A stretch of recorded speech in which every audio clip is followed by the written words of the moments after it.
we are coming bare first. We are starting this video bare faced because you know what, I am grateful and I'm thankful, and I mean this face does not need makeup for any reason. Anyways, hey loves, welcome back to my channel. If you're new here, I hope you enjoy your stay here. My name is Nita Mary, and if you're a returning subscriber, a regular degular and the one baddie, welcome back to my channel. So this video, I really don't want to be like welcome back to my channel, you know, because to me it's very sad and it's going to bring back so many memories that might make me cry, but I will try. In fact, I would not cry. So yes, also a very quick disclaimer: if you cringe over blood, I don't even know the word to use, but if you're very sensitive when it comes to blood and wounds and stuff like that, please, I don't know if I should tell you to click out of this video because I actually want you to watch this video, but I don't know. There's going to be a lot of graphic content and I hope YouTube doesn't take down this video, but I am going to put as much pictures as I can possibly put, and also like try to like cover every aspect of this video. So yes, I suffered a gas explosion, and I don't know, all I can say is thank God for my life, thank God for my skin, thank God for my health. So first of all, how did it happen? What day did it happen? How did it happen? So on the 26th of October, by 7 a.m. I woke up. We have like this like big gas cylinder, right? I'm going to like try to insert a picture, which you connect to those gas cookers that come with ovens. So a day before, I refilled that gas and everything was perfectly fine, everything was perfectly okay. Also, we have like this little small cam gas. Let me try to increase this light. Okay, so we have a small cam gas, right? So I don't even know what made me not cook on that big gas, like I mean the one that's connected with a pipe to that big gas cylinder, right? So I was cooking with cam gas. I boiled water and I went to wash plates, because one thing about me, I can't cook without washing plates. That's the truth. So as I was washing plates, it was like 15 minutes after I was washing plates, like I was still washing the plates. The next thing I heard was boom, like thunder. Like this one was not even, I mean thunder is nothing to compare to the sound that the gas made, and I don't know where that sound came from, because that gas right now is perfectly okay. I am not using it, but it's perfectly fine. I mean the bigger one, which I felt like was the one that exploded, right? So yeah, due to the fact that the small cam gas was by this side, right on the floor. Okay, let me not be all over the place. The small cam gas was here on the floor, and that big one, I mean the big gas, the big cooker that comes with an oven was in front here. So when the thing happened, I was right here washing plates, and then I heard that sound and I was covered in fire. Literally, I'm going to show you guys an evidence. Like my hair burnt, it went short, I did not even have edges at all. Yeah, and it was like, I can't remember, like I was just shouting. I remember shouting Jesus, Jesus Christ, Jesus Christ, Jesus Christ, until I found my way out of the kitchen. Because one thing about fire, it pulls you back. Like you can't really run out of fire so fast. So like it was pulling me back, and I was just shouting Jesus, Jesus, Jesus, until I ran out of the kitchen. So when I ran out of the kitchen, I realized that my little brother was inside my room, because I stay in a 3-bedroom apartment. So my room is very close, like it's opposite. When I say opposite, because see the kitchen and see my room. But yeah, so my little brother was sleeping there in my room, and it was just both of us in the house. So the next thing, as I ran out, I ran to the parlor. I was still shouting Jesus because the kitchen was filled with fire. I ran back into the room to call him. He was okay. The room was perfectly okay. I told him to run outside, and people ran out. Like everybody from the estate came out, and they were trying to help me quench the fire. Little did I know that the fire went to the room in the extreme. Okay, I'm actually in the room in the middle. I'm not in my room right now, but I mean that's um so the fire came all the way from the kitchen, which is down there, and went all the way to this room down here, and burnt it down, like burnt it from the roof down. I'm going to try to put a video of what the room looks like, or looked like, because it's been cleaned up and it's under renovation right now. So yeah, I ran out of the house as they were quenching the fire, and I was just shouting, my body, my body, my body was hot. It was like pepper, literally. It was as if they poured me pepper on my body. But I was okay. Like my body, they were even asking me, what is wrong with you? Like I couldn't talk. I was just saying, don't touch me, don't touch me, because of the pain I was feeling. So someone came and was like, oh my god, she's going to start having blisters, especially on my leg. And I was like, no, I'm okay. Like they should just rub me palm oil. So they rubbed me palm oil, they rubbed me egg, they gave me vitamin C. Like everyone was trying to suggest something and do like first aid. So they gave me a bunch of things, and yeah, then I kept on screaming my body, because nothing was helping. So they took me to, we found this little hospital because it was on a Sunday. We found this like manageable hospital that we went to. I'm going to put a picture or like a video on the screen, and I was there for about 3 to 4 hours, receiving drip. They gave me tetanus injection, they gave me pentazocine, which made me throw up. Like I hate pentazocine. Like that was the injection I was on throughout this journey, and I hate it. Like it makes me very nauseous, it makes me sleepy, and I just want to throw up. Like that's how I feel taking that injection. The other thing, okay, where did it affect? It affected my hand, as you guys can see from here to here. It also affected me here, but it's very little, and it's very superficial right now, but it was just as bad as the side of my hand. It affected me on my face. Don't mind my recap, but like it's affected me on my face. If you guys can still see, like I have like this black scar here, and like my forehead, I still have like a black scar there, and on my feet. Okay, so my face was superficial. It was a superficial burn, but it looked very disgusting. It also affected my lips, which has almost gone. It has gone, they've all gone. Yeah, it affected my face, my lips, but the one on my face and lips were superficial, so that's why like the scarring is very minimal. The one on my hand was a second degree burn. It was first and second. From this side was second, so you guys can see like a hypertrophic scar is developing, which I'm using something, but I can't really say for sure right now, because I'm still in progress. I'm still in the process of using it, so I don't give any false information. But yeah, this was a first degree deep burn, and this was like a second degree burn around here, but it's already going. And then I had a second degree deep burn. Was it second degree or third degree on my feet? I'm currently putting on a pressure stockings, because yeah, this particular leg is bad.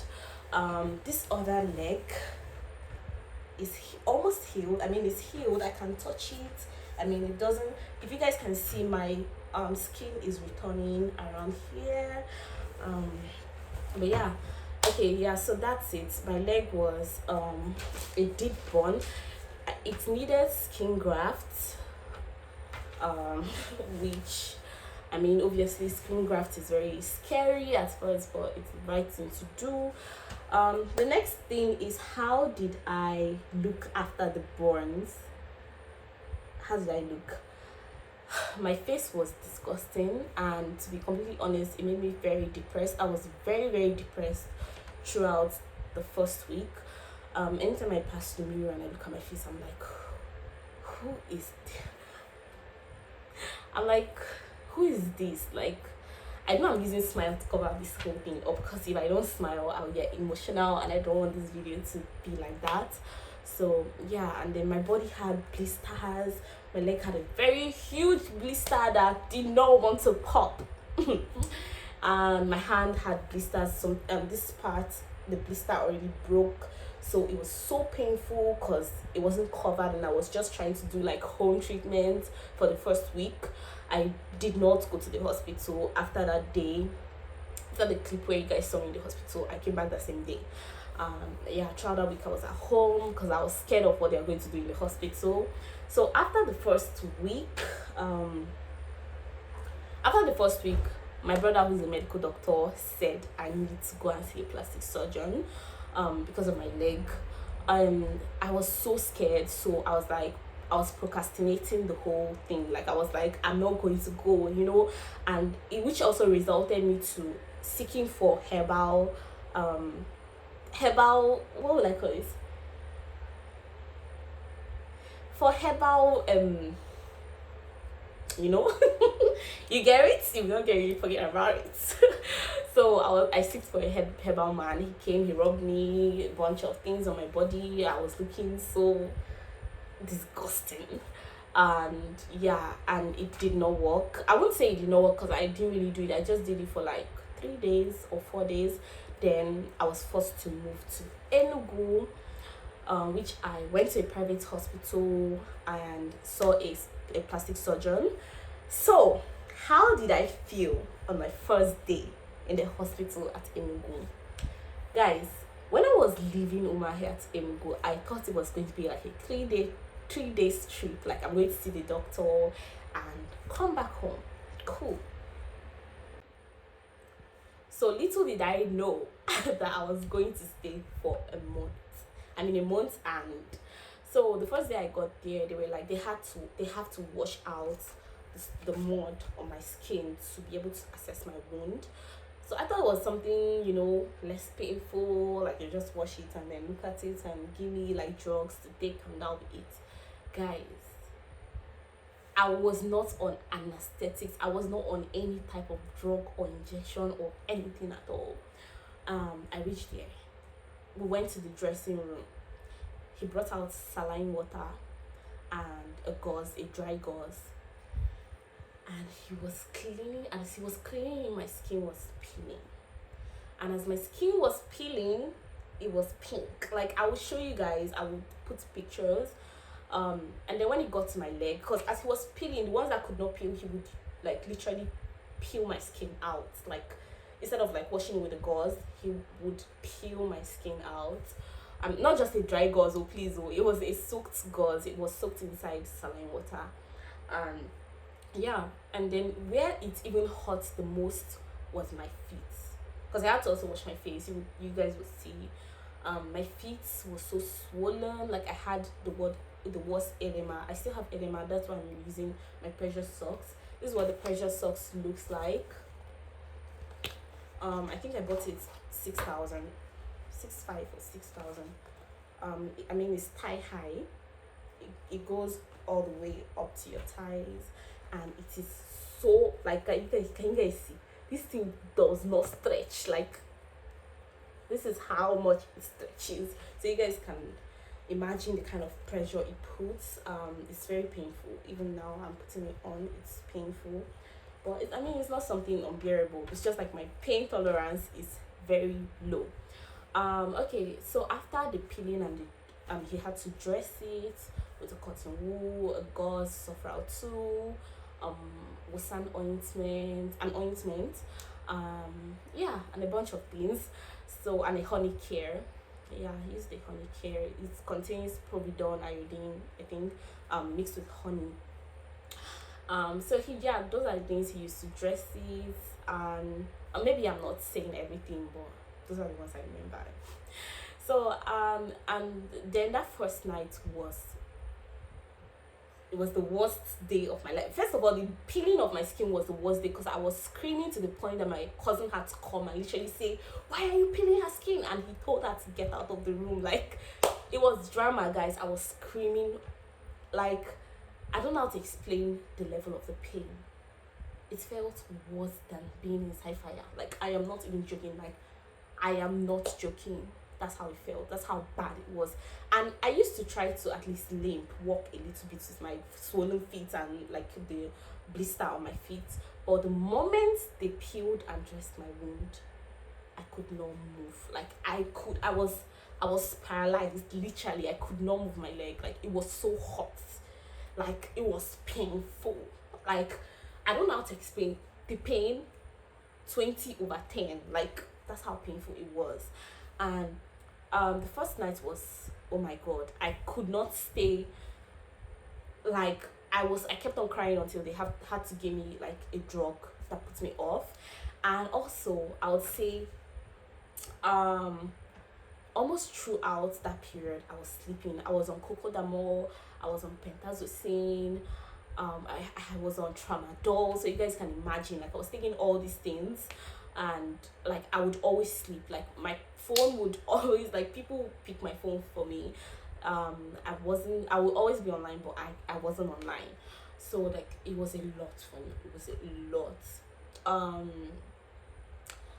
it was a private hospital and I was staying in the private room, so it was a lot better than staying with other patients or just any kind of patients at all.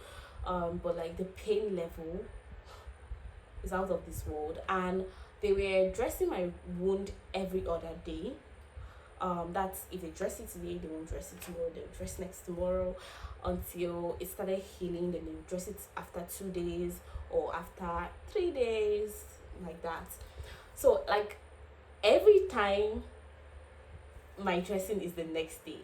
Like from that night I can't eat, my heart will be beating, and when they come to take my vitals I'll be like, do I have high blood pressure?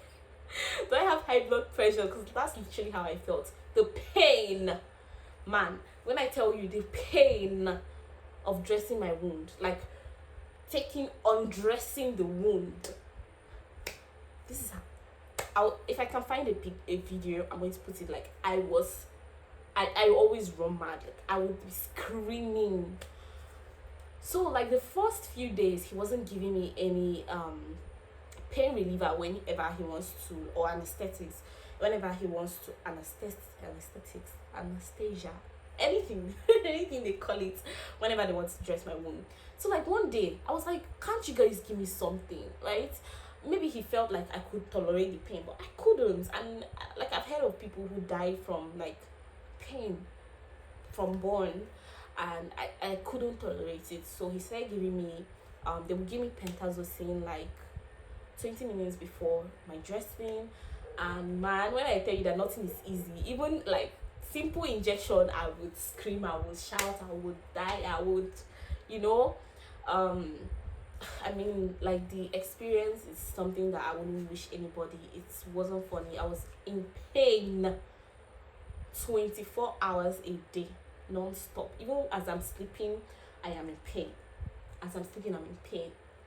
And okay, yeah, I was also in like a mortuary standard room. Like the AC has to be on, the fan has to be on 24/7. The day that they mistakenly took the lights, hey God, I felt like dying. Nobody slept. They were fanning me, they were pouring cold water on me. I slept with eyes locked on my body. Literally, I am not joking, like literally. It wasn't funny at all. Like I was, whew, I don't know. We just thank God, honestly. Let's talk about my. Okay, yeah. I was also losing a lot of weight. So when it comes to my diet, they recommended I eat at least 5 eggs a day. I don't know if it's too much for some people, but anyways, they recommended I eat at least 5 eggs a day, which was very helpful. I think it helps to regenerate your tissues or something. I'm not even too sure. But yeah, and then obviously I was on vitamin E, vitamin C, which I still am on. Vitamin E, vitamin C, vitamin A. Yeah, I think that's all yeah, those are the big things I'm on right now. Is there any other thing? Guys, when I tell you that I could not pee without, I couldn't do anything, like I couldn't even walk. They always carry me to pee. Peeing is a struggle. Going to toilet is a struggle. Bathing is a struggle. I don't even bathe. They clean my body with a towel. It was a lot, and I will always cry like, I want to bathe. I can't wait to use sponge on my body. I feel like I'm smelling. It was a lot of drama, and I would always put anger on everybody, like, and everyone around me was so understanding. I had my cousin's sister, my friend, and my boyfriend. The three of them were in the hospital with me throughout, like, and I was so happy to have like that kind of support system. Let's talk about the progress so far. The only problem I'm having now is the itching.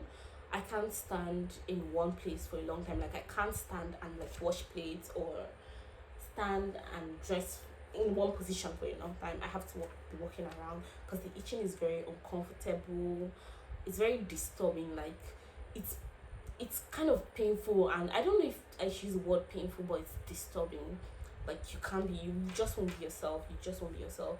Yeah, that's what I'm experiencing now. And then the edema on this leg. The edema on this leg. I mean, this thing happened. I was in the hospital from around 9th of October till now, and my edema is still here. So I decided this week that I'll get a pressure stockings, because my doctor said I should be elevating my leg, and due to the fact that it was easier when I wasn't working, but ever since I started working, it became very hard. Like, because I knew how much I wanted to start working, and that elevation and stuff, it's so painful, like, I'm so uncomfortable. Like, hair began to pain me so much, and I lost weight so much. I have like a fat I don't know what's called this place. Like, I lost so much weight there, and it began to pain me, even though I was keeping my leg on a pillow, but it was still very painful. Sorry, I lost some clips, so I have to like complete the video because I can't do it all over again. So as I was saying, yes, I was hair was painful for me, and yeah, what else did I not say?